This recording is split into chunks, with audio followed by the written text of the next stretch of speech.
Welcome to the track that has the closest finishes in IndyCar Series history.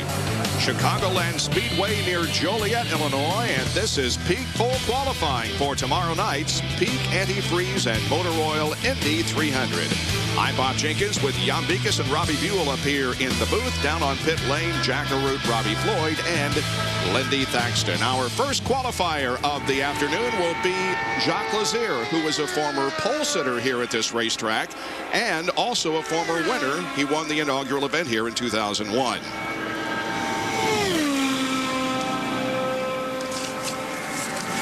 This team certainly had a great run in Infineon. Not with Jacques driving, of course. He's doing only the oval duties. But when you go to this kind of racetrack, Robbie, if you're a team that doesn't have the sort of resources to buy all the bits you need, this is definitely a tougher road to hoe. No question about the mile-and-a-half super speedways really are the challenge for the teams trying to say, hey, how do I find that 2 or 3 tenths? These super speedways, that's where it really is difficult. What Jacques needs to do, I mean, as a driver, the shortest distance you can get around here. We see him trying to stay right on that white line he's getting around here. That's the shortest distance. But again, looking for that little extra bit around here as the driver. It's got to come from the team and the engineering. And you want to be near that line, but you don't want to be under it, because Helio Castroneves had that misfortune last year that put him to the rear of the starting field. Jacques Lazier has a 208.199 mile-an-hour lap. He practiced at a little over 211.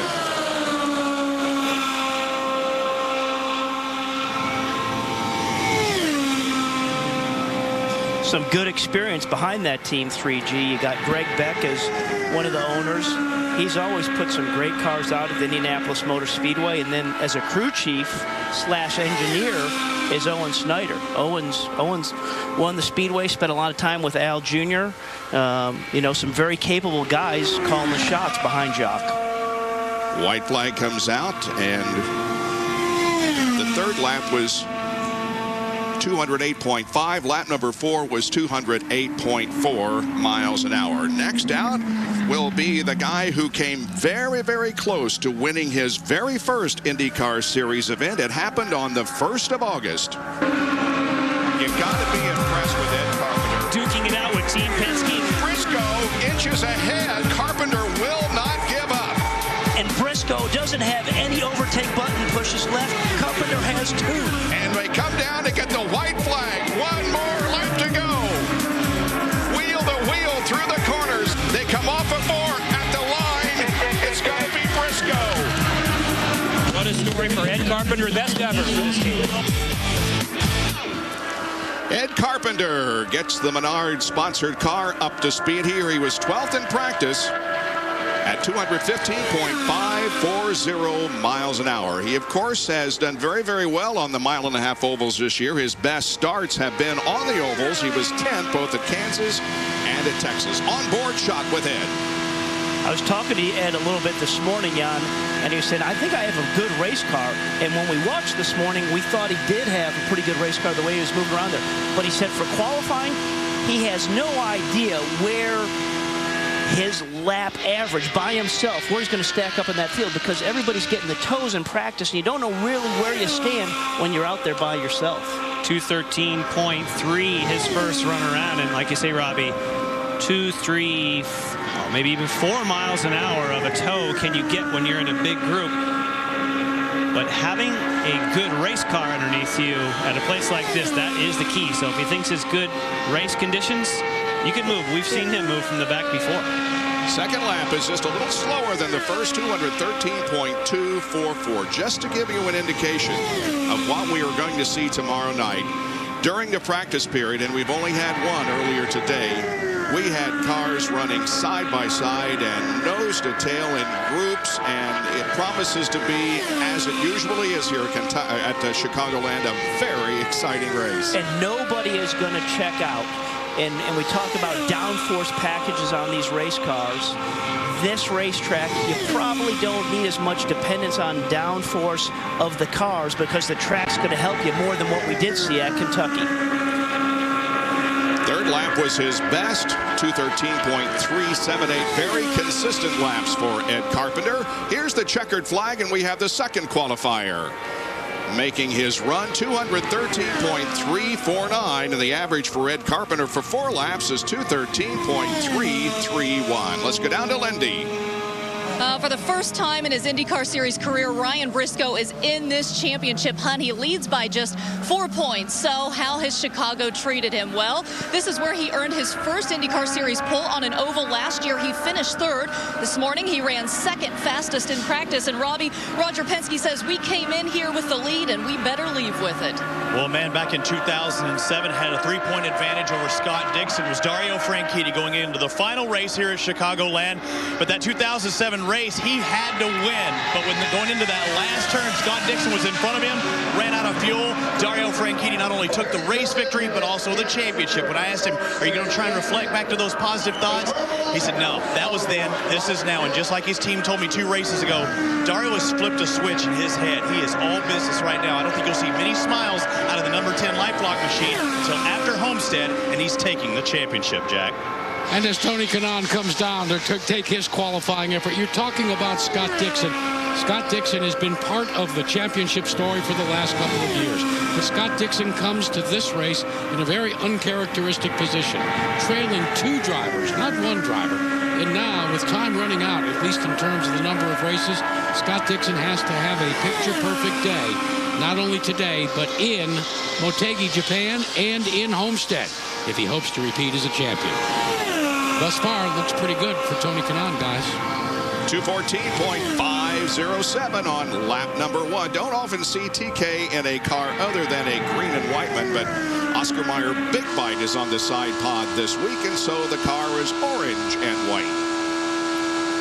We were on board with TK earlier in practice, and if you watch his hands, he'll move the wheel very little as he rolls into that corner. Look at the movement. He just moves up about 2.5 inches, and that means it takes very little effort for the front of that car to turn, so it doesn't bind the car up or slow it down. If he's got a little bit more steering in it, then he'd be binding up just a little bit of movement, and look at where that left front is relative to the white line out there. Very close. Right on it, and you don't want to get underneath it. We know that game. Let's see what lap number 3 is. It is his fastest so far, 214.693. Again, very consistent run for TK.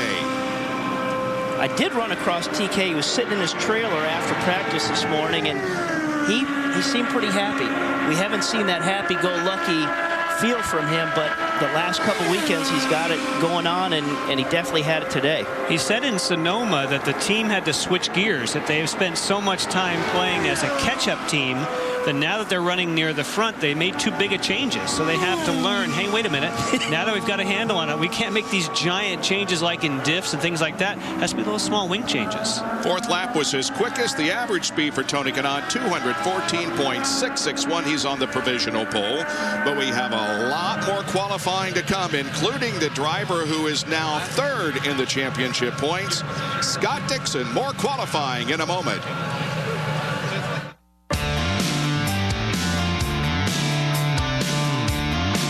Prior to Sonoma, the 2008 Series champion Scott Dixon led the field, with Ryan Briscoe trailing by a mere 3 points and Franchitti by just 19.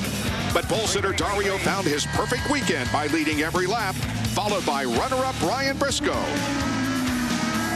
And it was a frustrated Scott Dixon that found himself in an unfamiliar 14th place. And we've got major carnage here. And where's Scott Dixon? Back to 14th. Now Briscoe leads Franchitti by 4. And Scott Dixon finds himself in 3rd by 20, making this points chase one of the most exciting in IndyCar history.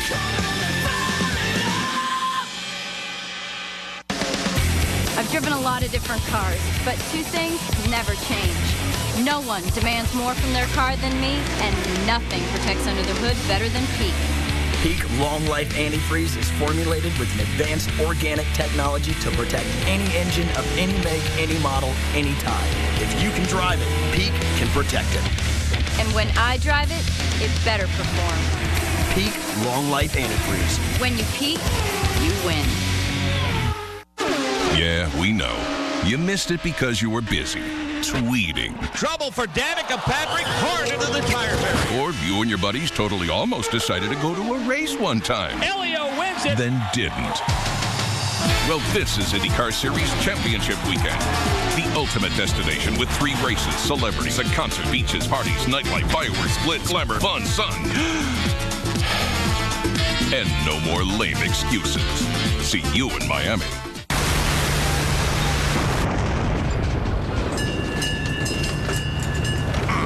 Hey, Skip, need you in the wheelhouse.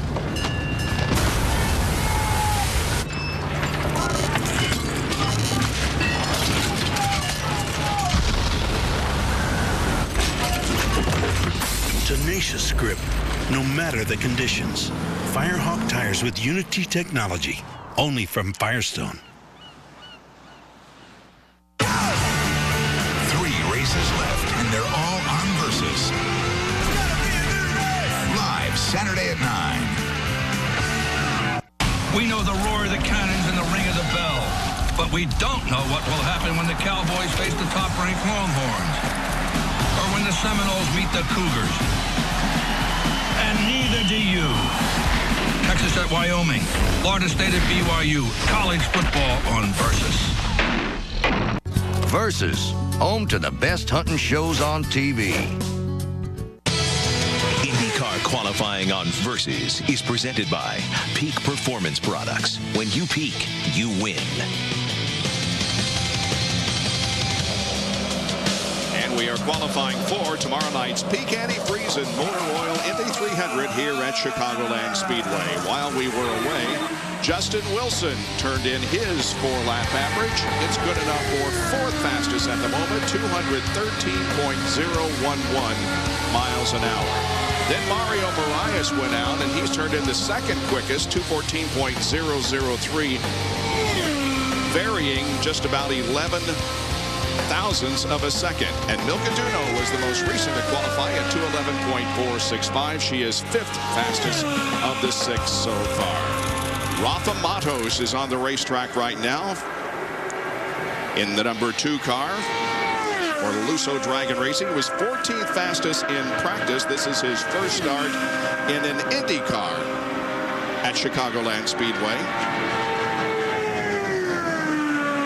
Let's talk with Ed Carpenter. Here's Robbie Floyd. 2:13.3, Ed. That's a little down from your practice time, but those are fictitious times, you say, because everybody got a tow in practice. How do you feel about that speed and time? I don't know. I really don't have a good idea where we are speed-wise. We'll probably end up somewhere down around, in the top 10 or just outside. The car was really good to drive in practice today. I was a little concerned with speed though going into it. Knew we weren't going to qualify way up front, so just have to see what we got tomorrow. How is this track different than, say, Kentucky or Texas? Because you laid out a few differences a lot of people just don't recognize. All 1.5s are not created equal. Kentucky is a handling track. If you get a good setup there, you can really make a big difference. Generally, places like this in Texas, everyone's cars handle a little bit better, and it's just kind of who's got the fastest car. So these places can be frustrating, but when you get into the race and there's traffic, still if you have a good car, you'll be fast. But you won't always be fast if you have a good car in qualifying. He wants to be top 10. He expects to be in the top 10. He's currently 3rd right now. Guys, 2:12.429 was lap number 2 for Rafael Matos. His first lap was a little bit quicker than that. Also worth noting, if you look at the gear here, he's down in 5th gear, of course, right as we change over to where he's going to find up on the ruler. But when you have all 6 gears, 5th is typically kind of on your own gear. The 6th, Robbie, is more reserved for in that practice in a tow when you're going that much more quickly. Yeah, and as we continue to watch that, you watch the RPM. You really want to gauge that gear, so as you run through that corner, you go up to 10.3, which is the rev limit. You really don't want to get down below 10,000, even if you don't have to. And right there, is he going to go below 10,000? Yes. Just a little bit, just for a sneak, and then he's back into it. That's really how you really want to have that gearing. And the 4th lap is still slower, 212.183. He is averaging 212.387, and that's 5th fastest. Scott Dixon rolls off from the starting line, and he has 4 wins this year. 3 of them have come on ovals. His first oval track win of the year came at Kansas Speedway prior to the Indianapolis 500. And then the race after Indy, he took the lead from Ryan Briscoe with about 20 laps to go and won that one also. And then his most recent win on an oval, that came at Richmond International Raceway. But it was that bad finish last weekend at Infineon Raceway, Sonoma, California, that's dropped him to 3rd in the point standings. Scott was fastest in practice, turning at a 2:17.460. But now remember, when you're out there with a bunch of other drivers, you're probably going to get a tow, and it's going to be faster than you will actually qualify at. Roughly about 2 miles an hour. If we look at the speed charts from this morning when you had everybody run out the track and getting tows around here, they're about 2 miles an hour faster than what we're going to see by themselves in qualifying. I talked to Mike Hull, who of course is on the timing stand and runs this operation and makes the calls for Scott Dixon. He said, we always try to concentrate on a race car here, not a qualifying car. Sure, we know how to take some downforce out, make it a little faster, but we don't want to get tripped up in chasing qualifying numbers. First lap is below what it's going to take to sit on the pole here. He's just a little bit slower than Tony Kanaan. 2:14.417. The tracker there at the bottom will show him in 2nd position. So maybe not getting caught up with that speed so much, Jan, as just having a good race car.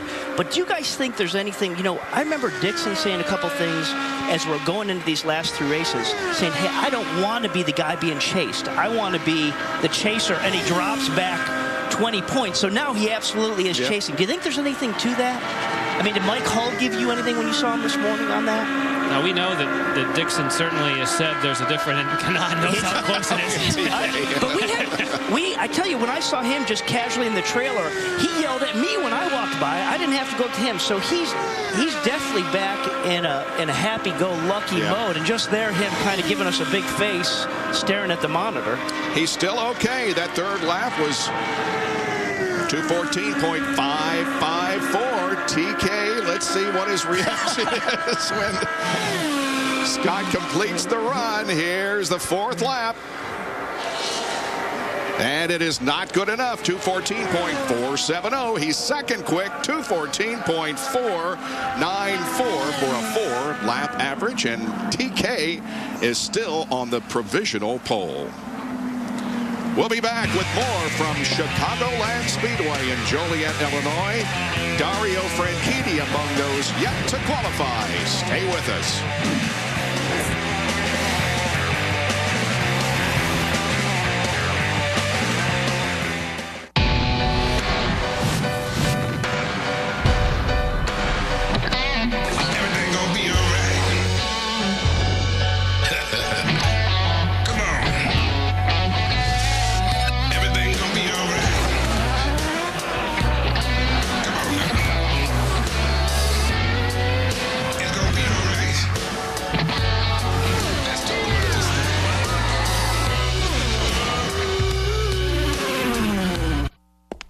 Welcome to Brazil.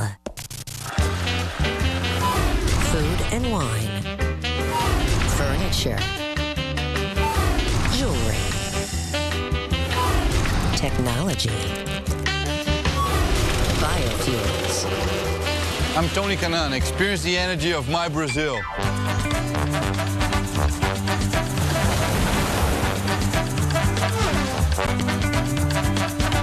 Today we're taking pictures and rough measurements of Ellen's patio so we can take advantage of Champions on-the-spot pricing. We just bring our measurements to the showroom and we can place our patio room order right away. So Ellen, why are we going to Champion this weekend? It's the Carnival of Savings sale! She's a little excited. Yes! Get to Champion's Carnival of Savings sale and save $3,495 on a complete Champion patio room. Bring in your patio room measurements and pictures for on-the-spot pricing. Don't miss our Carnival of Savings sale. Get to Champion this weekend. Thinking about a new vehicle? Here's a great idea from Race Gum and Hyundai. A new 2009 Hyundai Accent, nicely equipped, just $89.90 or $129 a month. Or a new 09 Sonata, well equipped, only $15,990 or $229 a month. And Race Gum has the state's largest selection of new Hyundais, new Accents, $129 a month, new Sonatas, $229 a month. These are just two of the great deals that you get every day at Race Gum and Hyundai, where we stock them deep and sell them cheap. Back at Chicagoland Speedway for peak pole qualifying for tomorrow night's IndyCar Series event here. It's a little wet out there, and we've had just a very, very light sprinkle, but we're about to get back to qualifying. While we were away, we had a couple of qualifiers. First of all, Oriol Serbia driving the Newman-Haas-Lanigan 06 had a very good qualifying run, turning in a 4-lap average of 214.126 miles an hour, good enough for fourth. And then came Robert Dornbos, who is 9th quick of the 10 we have qualified so far, with a 4-lap average of 211.169 miles an hour. Dario Franchitti is on the racetrack. Meanwhile, Jack Arute is with our provisional pole sitter. Yeah, Tony Kanaan, you got to witness him when Scott Dixon was out there. You kind of tried to hold him back, and you survived that onslaught. But what about his teammate Franchitti? You think he's a contender? No, for sure. And I'm glad that you guys got to talk to me, so I don't have to be freaking out about his qualifying. It just gets me distracted. But no, Dario's definitely going to be strong here, and you know, hopefully, I would say I don't think we're going to hold the pole, but we definitely will be, you know, in the top 5. Well, let's watch Dario Franchitti's run and try and help us see whether you think it's a fast lap or a slow lap, because you've been in the cockpit. Yeah, I mean, depending on the lines that you take to and the cars that you have, but I mean, you can see that it's a little bit up on the white line, but I mean, he's already quicker, so maybe his car likes to run there. And you know, sometimes we try to qualify the car as neutral as possible, which that means it is a little oversteering. So if you bring it too much to the bottom, and it's not comfortable, and then you keep it up a little bit, and you know, look at it, he looks pretty comfortable and pretty neutral. Definitely, he's going to definitely be quicker than me. Now, if you look closely at the cars that comes through the screen, you'll also notice that Dario has what we call the kick-ups on the back towards the rear wheels. You went in the hot dog machine without it. You said you went clean. We had a plain hot dog, but yeah, that's a choice as well. You know, you call that little thing tire ramps, and for some cars, you know, gives us less downforce and less drag. For some cars, gives just a little bit more downforce. The wind tunnel number says that's just more downforce and no drag, but you know, I ran without it this morning just to keep it in my head. I just kept it out. Now, watching his out laps, he was a little bit higher than you, and now the big key, right, is going to see, can he get it down to the white line like you did? And if he did, you're off the pole, dude. Well, but I guess, you know what, he's if he doesn't cross the white line, then he would get penalized. He got this one for sure. Yeah, everybody wants to remember when Dario got penalized, don't you? Well, you know, he's a good friend of mine. I don't want to do that to him, and I think he deserves, and here we are. You know, pretty good average. Does qualifying play as big a role on an oval like this as it did, let's say, 1 week ago at Infineon? No, not at all. I would say if you saw Ed Carpenter in Kentucky, I mean, myself, I mean, Alio won this race starting that last. So it's not, but I have to say for me, it's going to feel really good to see 3 or 4 cars in front of me instead of 17. But no, I mean, this is a type of track that we'll be able to race to the line, and I think we're going to have a photo finish again. If I'm not mistaken, the last time Dario Franchitti was here, he was racing for a championship. Let's go back and take a look, because Franchitti back then in the orange and black car going to the high side, and well, it was Scott Dixon that ran out of fuel. Should we look at fuel today, or tomorrow, I'm sorry, in this race as being a big factor as well? I mean, fuel is always a factor, depending on the outcome of the race. But I would say you're going to see whoever is leading, whoever is behind them, and we're going to try to save fuel in draft, because that's, you know, the more fuel you save, depending the yellows, the way they come out, you put less fuel in the car when you come in, or you stay a lap longer. So I would say nowadays that the field is so tight, you know, everything is important. Pit stops, and also definitely there's going to be in some extent a fuel mileage race. All right, now that Franchitti's on the pole, I don't need you anymore, so you can go root for your teammate Hideki Muto's out there. But thanks for stopping by. You're welcome. I know. You know, I didn't. I'll bring that over so he can. Okay, thanks. But what an impressive run for Dario Franchitti. We saw he had those tire ramps, as Tony Kanaan described. We know that has a little more drag. He didn't run around on the white line. He let the thing free up, and he just Those were some smoking lap times for Dario Franchitti. And think about how much faster he is than Dixon yet again another weekend. Well, Dario has 4 pole positions this year. He sat on the pole here in 2007. May have another one. Here's Hideki Muto on the racetrack. Of course, Dario's flying the LifeLock colors this weekend and has a yellow car. You can see Hideki, whose first lap was 213.2 and second lap was 213.0. He's going to slot in at about 7th position for Andretti Green Racing.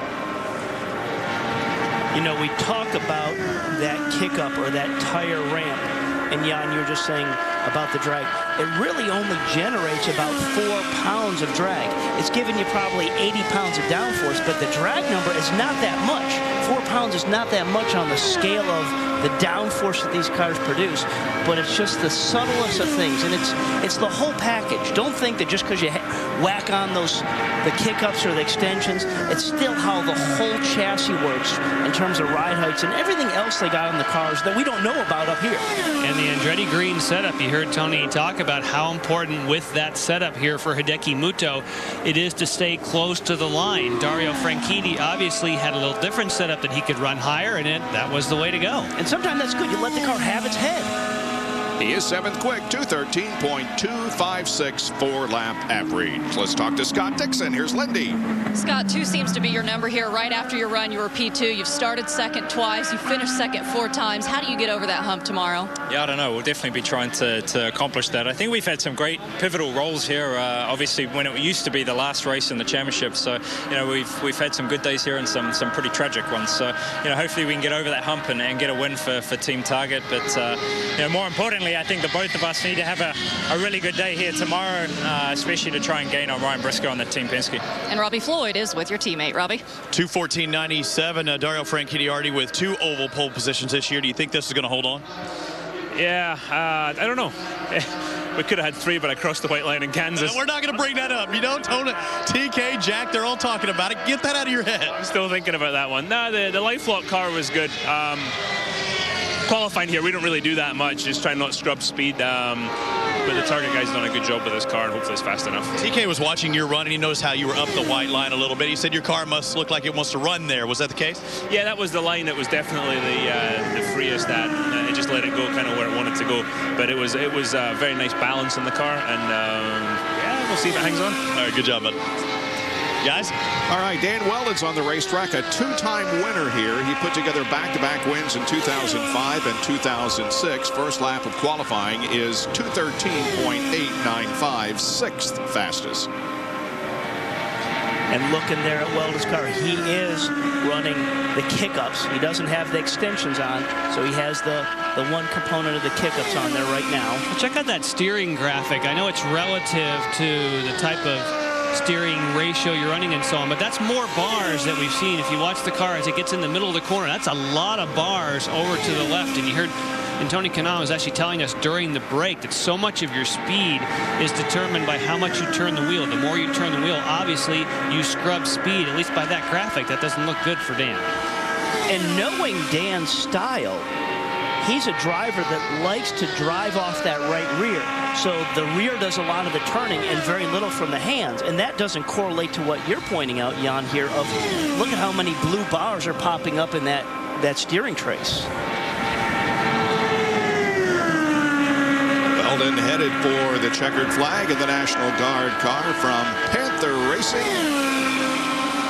Checkered flag drops. 4th lap for Dan Weldon is 213.707. 6th fastest at 213.808 for a 4-lap average. Still a lot of qualifying to go, including Danica Patrick. And TK says that Danica is faster than him. She may be a pole sitter here. We'll come back and find out. At TireRack.com, we stock the largest selection of tires anywhere, all at great low prices. But we don't just ship them off to your house after you buy them. We can deliver them to one of over 5,000 of our independent recommended local installers. Because the best tires in the world can't help you if they're not properly installed on your vehicle. A national network of over 5,000 recommended installers. One more way, Tire Rack is revolutionizing the way you buy tires. TireRack.com. Research, buy, deliver, install. Guys, come on. What kind of ideas we have for our fan club members? How about a day with Viso? ¿Qué haces aquí? Beneficia mi culebra. With Indy Downforce, you get great gear, trips, offers, maybe even meet your favorite driver. Join at IndyCar.com today. Give Daddy a kiss. What? What? I'm running low on energy. Hit this lap. 3, 2, Get your heart ready. A new energy is going to jolt you. The unique energy of Brazilian products and services.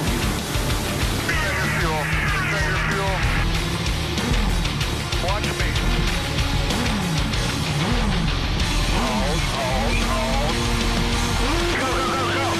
Go to experienceourenergy.com and discover Brazilian products. Don't go out for just any ice cream. Go out for Ritter's legendary ice cream. We make the best, creamiest, mouth-pleasing ice cream you've ever tasted. Taste the best. Ritter's can make your next occasion extra special with one of our premium cakes or pies. Fresh custard layered with moist cake made especially for you. Pick up a cake for your birthday party or special occasion. Check out the next big thing in education. Whether your son is just learning to subtract or your daughter studying photosynthesis, there's something for every learner with Discovery Education On Demand by Comcast. Turn your television into an extension of the classroom. Simply press the On Demand button on your Comcast remote, choose Get Local, then select Education. Each month, check out the new programs for all grade levels that support your child's learning in science, math, English, and more. Give your child a good reason to watch TV before their homework is done. Summer. In 2008, here at Chicagoland Speedway, Helio Castroneves looking at those tires below the white line down the backstretch and was disqualified in terms of qualifying. So he went to the back of the field, starting in 28th position, but he came on to win the race by that much over Scott Dixon. Dixon took the championship, but Helio Castroneves had the win here at Chicagoland, and here he is live. Third fastest in practice, 216.371. Remember, the pole qualifying average right now is 214.973 for Dario. And again, pretty common to see about a 2-mile-an-hour split from the fastest time that these guys turned this morning's lap to what we've seen in qualifying. Helio was on the pole here in 2004. The tracker down there at the bottom says 13th. First lap. I think it's going to be much better than that. I think maybe the data is because he went up to P2. Yeah, he was just getting wound up there. So second quick, 2:14.964. So he's very, very close to the pole. And according to the tracker, he's there. This next lap is projected, if he keeps it where it is, at over 2:15. Remember, Dario ran a couple of 2:15s, but this one's looking good for Helio. And it is a 2:15.178. So Franchitti ran 2 in the 2:15s. On lap 2, Castroneves does it, meaning if he can keep it there, he can stay on the provisional pole. Panning down in on the car, we can see, like TK, he's not running any side pod extension, no kick up on there. He's running plain. It should be even better yet. Yes, it is. Faster, 2:15.290.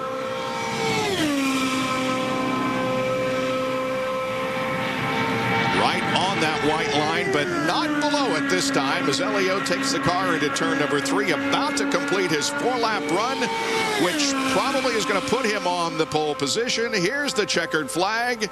And the 4th lap is 2:15.377. His fastest average 2:15.202. And Helio Castroneves is now on the provisional pole. Nicely done, and he did it above the white line. And every lap, I mean, look at that progression. Every lap faster. Every lap faster. So Helio pulls back into the pit area while we remind you that this season, college football is on Versus. Saturday, September 12th, 3:30 Eastern, the Wyoming Cowboys host number 2 Texas Longhorns. Saturday, September 19th at 7 o'clock Eastern, the Florida State Seminoles head to Provo to take on the BYU Cougars. College football is on Versus. We have a busy weekend at Chicagoland Speedway because one NASCAR division, the Truck Series, and ARCA is running here, plus the Firestone Indy Lights. Jack has a visitor. Well, yeah, he's going to get up in the booth and be a professional talker, but he also runs in the NASCAR Sprint Cup competition. Michael Waltrip, what do you think of all this madness, Mikey? Man, I've had the best time today. I came early so I could watch practice. I'd never actually been to one of the IndyCar practices and watched their procedure and how they went about making adjustments and tuning on their cars. And got to see some old friends, Michael Andretti and Bobby Ray Hall. And I know Danica a little bit, talked to her. And just an eye-opening experience that I've totally enjoyed. As we watch Ryan Hunter-Reay out in A.J. Foyt's ABC supply car, you've got to watch this qualifying now. Stitching together 4 laps, Michael, do you try to imagine what that's like? Well, I can only compare it to qualifying at Daytona and Talladega because these guys are just flat out wide open, and we only run 1 lap basically at Talladega. We get up to speed and we go once, and we just hope and pray that there's speed in the car, and you just stare at the tachometer and try to just inch every bit of speed out of the car you can. 4 laps, and as consistent as they are, it's amazing. I mean, within 100th of a second every lap, and technology is wonderful, and just seeing all the ways they adjust these cars and working on them, and then seeing all that technology funnel right down to running laps at over 215 miles an hour within 100th of a second of each other. Is that amazing? It is. And Ryan Hunter-Reay right now on a 212.284 for his second lap. Let's talk for a moment about what we think Danica Patrick will do, because she's coming up. You spent a lot of time in her pit area today. You got to listen in on the radio. What do you think? Can she knock Elio off the pole? Oh, I feel like she can. Her times all by herself, I watched. She ran 25:48 lap after lap in a qualifying run. So that would be 3rd quickest now. It's only a couple hundredths off of what Helio runs. So I think she can do it. I talked to Michael a little bit, and he was very confident about their car. And that's why I was kind of hanging around here, Jack, just to watch the scoring monitors and see if she can indeed do it. Well, Bob, it turns out that Ryan Hunter-Reay will qualify at least provisionally in the 12th position. And if I'm not mistaken, it'll be time for DP to make her run, right? That's correct. 212.337. Michael, it wasn't on this network, but you want to remember back when you were just first starting to get into NASCAR racing, and we followed your races. That was great, Bob. When you go through a dry spell, which I did through basically the 90s, maybe, I would look back. Just the 90s? Yeah, the 90s were my bad years. Okay. But I watched those races, Bob, and I look back to winning at Atlanta and winning at Darlington, and all those races I won with you guys up in the booth. It just means the world to me to be able to trace my career back to the very days it started, and see that no matter what I've ever raced, I've always been able to win, and it started winning with you in the booth, and I really appreciate that. Well, hey, Michael, we got to cut you off because an important person's out on the racetrack now. What am I over here, Jack? I don't see you in IndyCar. You told me I was important. That's why you got me over here. Guys. All right, Danica Patrick is the person on the racetrack, and how's she doing? Warm-up lap at 2:11.3, which is, that doesn't pay the money. First time lap, 8th position. 213.780 on lap number 1. 8th fastest for Danica. Gonna need quite a bit more than that. Yeah. She was a pole sitter here at Chicagoland Speedway in 2005. And we heard Michael Waltrip with Michael Andretti that Danica could do 25.48, so she's a little off of what that simulation was that they ran this morning. Up just a little bit on lap number 2, 7th quick overall. Just very close to that 214-mile-an-hour mark. Don't you think it's just great to hear a guy that's been in NASCAR looking at this, and he talks about what we do in hundreds? Yeah. That's such a normal routine of what we see here. We just take it for granted, but when he's just looking at it, he's amazed at how competitive it is and how tight it is, and what we do fighting for not tenths. Right. We're fighting for hundreds, lap after lap, or thousands. Danica's third lap, her quickest. She's up above 214, but not moving up in terms of a grid position. Here's the checkered flag for Danica Patrick.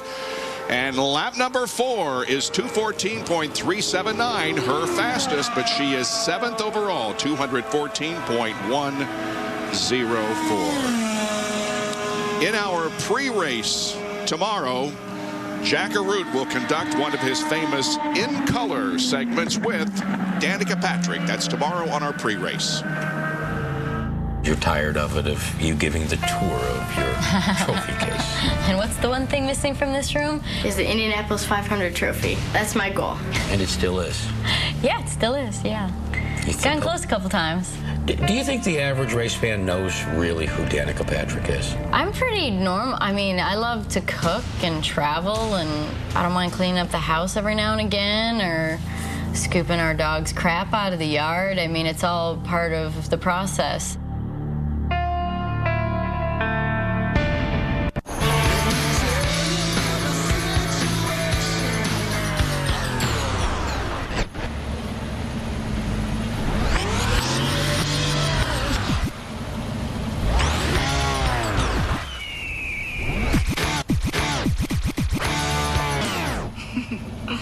Rocking performance, exceptional control. Destination tires with Unity technology, only from Firestone. At the Indy 500, drivers put complete trust in their cars. But when you're out on the road trying to make it to work, are you sure you can trust your motor oil? Put your trust in Peak Performance Motor Oil. Formulated to protect against thermal breakdown, Peak is the motor oil tough enough to be the official oil of the Indianapolis 500. Whether you cover 500 miles in a few hours or it takes hours to get to work, you can count on Peak. When you peak, you win. We know how to hook 'em. We know Pistol Pete, Cosmo, and the Chief. We know the roar of the cannons and the ring of the bell. But we don't know what will happen when the Cowboys face the top-ranked Longhorns. Or when the Seminoles meet the Cougars. And neither do you. Texas at Wyoming. Florida State at BYU. College football on Versus. Welcome back to Chicagoland Speedway. Well, there are a lot of names there, and one of them is going to be slapped on that check and be the pole sitter for this race. Elio Castroneves right now is the provisional pole sitter. While we were away, E.J. Viso went onto the racetrack. He turned in a 4-lap average of 211.586, good enough for 16th position. Sarah Fisher, 212.125. She is in 15th position, and the most recent qualifier was Mike Conway, who had a 212.671, good enough for 12th position. Now, here's Ryan Briscoe as we come back live to qualifying.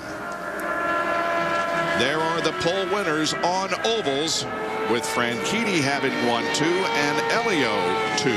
Dixon Briscoe and Graham Rahal all have 1 pole on ovals this year. Green flag drops, and Ryan Briscoe is on his way.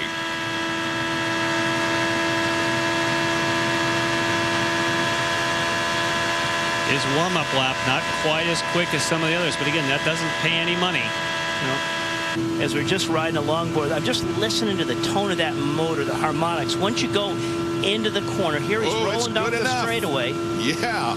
As you just listen to see if you hear any pitch from that motor, just kind of bind up and go down. As he puts steering into the corner, you hear that drone go down a little bit, but as it can just go down just a little bit in sound right now. So he opens with a 2:15, which no one could do until the second lap. So he opens with it. If he can stay with it, he'll stay on top. Second lap just a little bit slower, 2:15.326. But so far it's good enough, and the tracker down at the bottom of your screen shows him on the pole. Will it be Elio or Ryan? Guys, keep in mind this is crucial for the points race as well, because with Dario Franchitti and with Ryan Briscoe, we're talking about a point up for grabs today. Briscoe comes in with a 4-point advantage on Dario Franchitti. Third lap was 2:15.370. That's his fastest. And I think that signal we just saw from Elio, he went up with his head. He knows that's not going to be his baby today. Elio's actually done a quicker lap, but not so many consistent. Look at that consistency. He's going to do it for him. Fourth lap, 215.405. That was his fastest. And his 4-lap average turns out to be 215.364. And Ryan Briscoe is now on the provisional pole. Indy? And Elio, are you that disappointed to lose the top spot because you know you can win from last place here? Well, it's just one of those things, and when you have the first position, you want to be in the first position. But obviously, when somebody goes a little late, it tracks you a little bit better and stuff like that. But Ryan and I will have the same car. It's one of those things that gears are a little bit better, but at least, hopefully, let's hold on the front row, which is the good news, and then. It's a good way for my teammates to start getting points. Championship, that's what we're looking for, so it's a good way. Last year you were put to the back because of crossing the white line. How closely were you paying attention to that this time? I wasn't even looking to my steering wheel this time. I was just looking for the white line. I want to make sure that the white line stay there. And it's tough. It's one of those things that you don't want to make a mistake. But at the same time, you want to take the small details, and hopefully you can make it happen. But this year I was like, no. Whatever happens, I'm going to go away from the white line. And good job from Ryan so far. Elio, thank you. Bob? Don't go away, folks, because we've still got Graham Rahal, Thomas Schechter, and Marco Andretti to go. And Graham Rahal was 6th fastest in practice. Marco 5th. So let's see what Graham Rahal can do.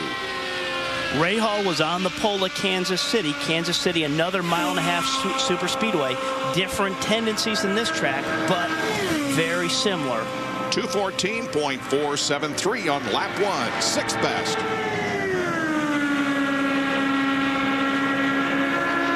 See if that little tracer moves, and just as I say, as we watch the little tracers, we go to the other graphic just to see if it slots him up there. Second lap quicker. There he slots it up to P5. Now back to 6th.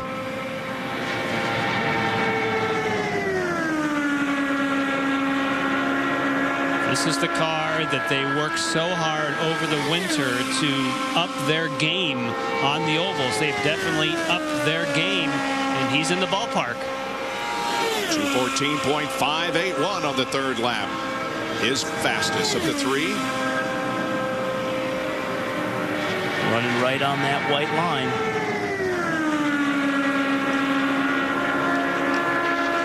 Through corner number 4 onto the tri-oval, and Graham Rahal completes his qualifying run. Lap number 4 is 214.650. His fastest, he's 5th overall at 214.556. Robbie. Danica Patrick, not the 2005 year where you started on the pole. When I saw you in practice today, I looked at a comfortable car. It looked like that thing was doing everything you wanted to. What happened between then and now? I wish I had that answer. Qualifying is always it's really a toss-up for me. I never really know what I'm going to have out there. Sometimes you go out there and it runs really fast and you go scratching your head going, I'm not sure what I did, but it ran really well. And today I'm going, I don't know what I did, but it wasn't that fast. So we got faster every lap. I don't know, maybe I wasn't aggressive enough, fast enough with the, cockpit adjustments. I don't know. I find it hard to believe, but we've got more work to do in the race, but then again, one little thing can happen at the beginning of the race and you can drop back quite a few spots. So, yeah, I don't know. It seems like the further I start up, the worse I do. So maybe this is good. Maybe it was. You were up front at Kentucky, didn't have that best finish there, so maybe you can turn it around this week. Yeah, I hope so. I hope we can get a win for that boost car here this year and have a good winter. What else you been up to around here? You've been checking out the sights of Joliet, Illinois. How far does it take you to drive from Roscoe if you were to drive? It does. Roscoe is about an hour and 40 minutes, hour and 45 minutes, 2 hours and 10 in the bus. It's a bit of a haul, but it's at least it's not a flight. Speaking of a haul, how many of Danica Patrick's peeps are going to be here this week? I've got some relatives from up in Canada here, and Canada? Yeah, my mom's from Canada, so. We were in Edmonton in Toronto. You remember that? Well, you know Canada's pretty big too, right? Yeah, it's a big place. Yeah, it's much further east, so that would be way further than this destination. So, there'll be a lot of people, but I've kind of left everyone up to keeping them away because it's just a busy weekend and you want to get it done, and we'll have fun afterwards. I'm sure you will. Thanks a lot. Thanks. Thomas Schechter with a couple of laps at 2:13.2 as he gets the white flag, completing lap number 3. And lap number 3 is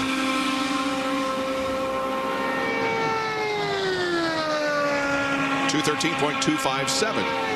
So do you guys hear Danica kind of call out Robbie there saying, Canada is a big place? Yeah. Oh, yeah. Well, he opened the door. Yeah, he did.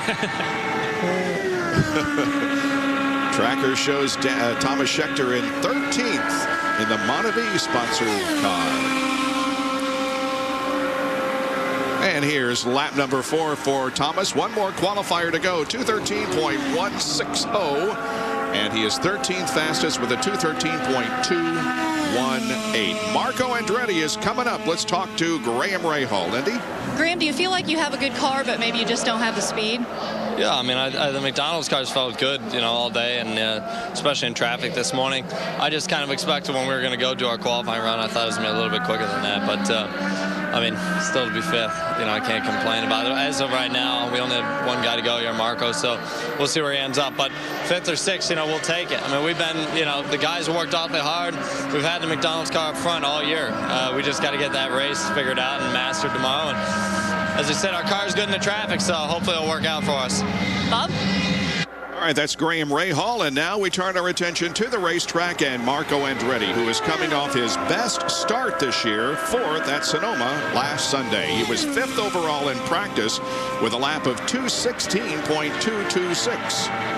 Interesting for Marco, when he races, he loves to run high. Look how high he's running here, but typically you don't want to qualify high, Robbie. So if he has a car set up to run high in the race, that's not really what you want for the short way around in qualifying. Yeah, but let's just see. I mean, now for that qualifying, he may have been running high in that one, but now I think he'll stay down low. But if your car is more fine-tuned for running high, and other people like to race low, he may be at a slight disadvantage here. Absolutely. Guys, basically, I don't want to say who was right and who was wrong, but they talked about it, and they wanted to have Marco Andretti be on the high side during his warm-up laps. And then as he approached the green flag, they said, okay, now start to go downstairs. A lot of people have the theory that if you can get the speed wound up in terms of momentum on the high side, then it starts to be like a mainspring in a watch, and it's a lot faster when you get downstairs. Nice technique. Never can have too many theories in this sport of saying, okay, this is what we're going to do to get that, not tenths, we're talking hundredths and thousandths. Yep. So if that's what works by running on the high side and running it down to the bottom as you're taking that green flag, and that gives you that extra boost, do it. It's interesting to hear all the drivers kind of comment, say, I don't really know, I thought we were maybe a little bit faster, this or that, and you don't absolutely know what you have, because everybody is drafting together in the morning practice versus just being on the track by yourself. And even if you have a gap in practice, you got other cars on the other side of the track. Just that air getting around this racetrack distorts what just you can do by yourself in a qualifying simulation. All right, here comes the checkered flag for Marco Andretti. Ryan Briscoe is going to be on the pole for tomorrow's race. 4th lap for Marco, 2:14.599, his fastest. He is 7th best at 214.470 miles an hour. So Ryan Briscoe will win the pole for tomorrow's Peak Antifreeze and Motor Oil Indy 300. Ryan Briscoe earns his 8th career pole, and now we know the name going on the check. We'll talk to him when we come back.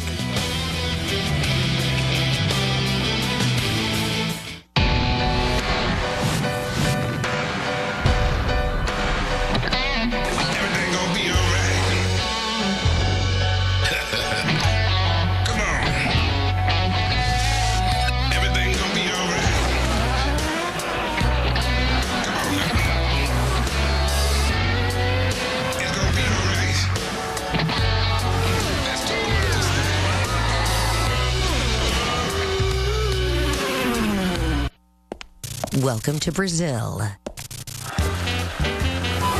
Food and wine. Furniture. Jewelry. Technology. Biofuels. I'm Tony Canan. Experience the energy of my Brazil.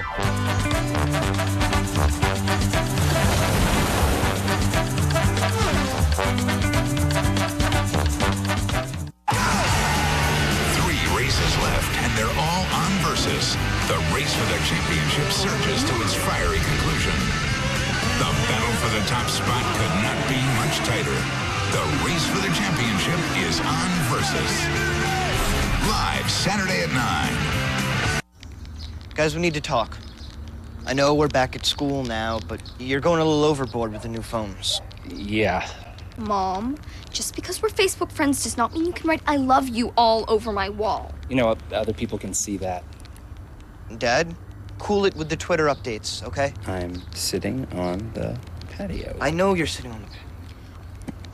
Now at the back-to-school sale, get great deals on messaging phones for the family, like the Motorola Rilo for $29.99. Verizon Wireless. The event that can define a racer's career. Charlie Maldonado wins the U.S. Nationals. Is the granddaddy of them all. Winning the U.S. Nationals 20-car title on the St. Bruno. The Mac Tools U.S. Nationals. Catch all the action Labor Day weekend with the Ringers Gloves Pro Bike Battle on Saturday. And final eliminations on Monday at O'Reilly Raceway Park in Indianapolis. NHRA Full Throttle Drag Racing. Speed thrills. Fridays, it's 4 weeks of whitetail, getting you ready for the big ones. It all concludes with a full night of Winchester Whitetail Revolution tonight at 8. IndyCar qualifying on Versus is presented by Peak Performance Products. When you peak, you win. Well, the stage is set now for tomorrow night's Peak Antifreeze and Motor Oil Indy 300 will be on the air at 9 o'clock Eastern Time here at Chicagoland Speedway. We have determined the starting lineup for the race, and it will be exciting. The 2 closest finishes in IndyCar Series history occurred here. Join us tomorrow night, 9 o'clock, part of Versus Red, White, Black, and Blue Summer. Ryan Briscoe now has a 5-point advantage in the standings over Dario Franchitti. Here's Robbie. And taking his 4th Peak Performance Pole Award of the year in your 8th year of career, this place has been pretty good to you. You took one last year. Yeah, I love this place. You know, since the first time I came here, that wasn't so good. But ever since, you know, we've been running really well. It really is a beautiful track, and Team Penske car is really performing well, so happy to start on pole. Probably doesn't mean a lot as far as race results around this place, but it certainly feels good to get the pole and get that extra point. Yeah, you say it doesn't mean a lot. That could mean the championship for you. You look for the second tiebreaker. Wins, first tiebreaker. The second tiebreaker is seconds. Nobody's going to touch you there. Things are kind of falling into place as long as you keep winning, though. Yeah, I mean, I think with 3 to go here, and you know, it kind of feels like if I'm not going to go and win a race, you know, either Scott or Dario or Elio, you know, are going to win races. So definitely want to go out and try to win. See what we can do. You know, consistency's been really good this year, but hopefully I can step it up and get a couple more wins here. It gains 1 more point today, moving towards that championship at Homestead. Lindy Thaxton? Marco, we heard your team talking about it a little bit. Can you talk about the difference in running the high side and the low side out there for qualifying? Well, I think especially, you know, the way the rules package is, we're pretty well stuck in qualifying. Stuck meaning pretty easy. So really it's just about who can run the least track distance, you know, without really scrubbing the car. So, you know, it seems the lower the better, but I don't know. Marco, thank you. Good luck tomorrow. Thank you very much. Bob? Marco Andretti will start in 7th position. Here is the starting lineup. 3 of the 8 races here at Chicagoland have been won from the pole position. Ed Carpenter starts in 12th, hoping to improve just 1 spot from Kentucky when he finished so close to his first victory. Thomas Scheckter will start back in 14th position. Sarah Fisher 19th. Jacques Lazier will bring up the tail of the field with a 4-lap average of 208.333 miles an hour. This is the 4th 1-2 start for Penske-owned cars this season. Well, coming up next, the Whitetail Winchester Revolution. Be sure to tune in tomorrow night for the Peak Antifreeze and Motor Oil Indy 300 at 9 o'clock Eastern Time. For more information on IndyCar, go to Versus.com. Congratulations to Ryan Briscoe, who wins the pole award here at Chicagoland. For Jan Beekes, Robbie Buell, Jack Arute, Robbie Floyd, and Lindy Thaxton, I'm Bob Jenkins. We'll see you tomorrow night at 9 o'clock Eastern for IndyCar Racing.